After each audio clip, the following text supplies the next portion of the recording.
And here is the Writer's Almanac for Monday. It's the 10th of February, 2020. It's the birthday of the novelist Mary McGarry Morris, born in Meriden, Connecticut, 1943, author of Songs in Ordinary Time. The playwright and poet Bertolt Brecht, born in Augsburg, Germany, 1898.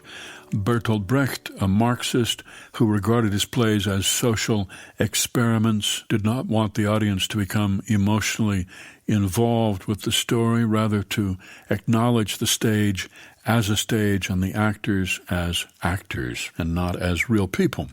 With Hitler's rise to power in 1933, Brecht left Germany, moved to Denmark, then Sweden, Finland, journeyed across Russia, settled in Hollywood in 1941.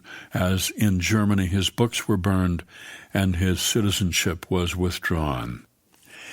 And it's the birthday of the Norwegian journalist Åsne Seierstad, born in Oslo, 1970, best known for The Bookseller of Kabul, which came out in 2003, was a big bestseller. Åsne Seierstad, who after college in Norway went to China to study Chinese, to Berlin to learn German, Moscow to work for a news agency, Belgrade to live in an artist's colony, also lived in Mexico, France, Italy.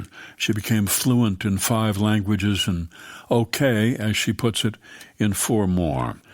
She pretended to be a journalist so that she could interview an opposition leader in Russia in the early 90s, and then decided to become a journalist. She covered Russia's war on Chechnya, and after 9/11, she spent weeks in rural parts of Afghanistan with the commandos of the Northern Alliance, traveling in military vehicles, sleeping on stone floors and in mud huts. She rode into Kabul with the Northern Alliance in November 2001 and found a bookstore, a place owned by an elegant, gray-haired Afghan man, well-educated, who loved to talk about politics and writing. The man was passionate about books. He'd hid them from the Taliban. He'd gone to prison. He invited her to a meal with his family, and she decided to write a book about them.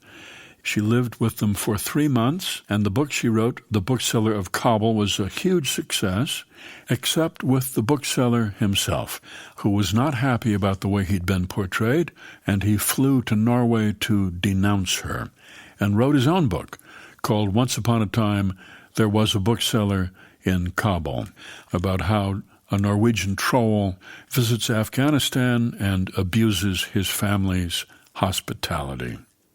Here's a poem for today by Elizabeth Spires entitled Sake. A squat bottle, 2 cups, and us toasting an anniversary. Although we know the wind may blow away these walls of paper, wood, and rock, and if they fall, we'll rise and quickly improvise a journey down time's cold, silvery, musical stream, slipping on dripping stepping stones, drenched to the bone, until shades of our former selves we give up the ghost, our ghastly smiles belying the cold finality of lying through centuries, side by side, cheated by time. What is a marriage? A promise, a vow never to forsake the other, and love a little realm of light and shadow. But here, while the sake's warm, drink again, for your sake, mine. A poem entitled Sake by Elizabeth Spires, from A Memory of the Future, published by W.W. Norton and used by permission here on the Writer's Almanac. Be well, do good work, and keep in touch.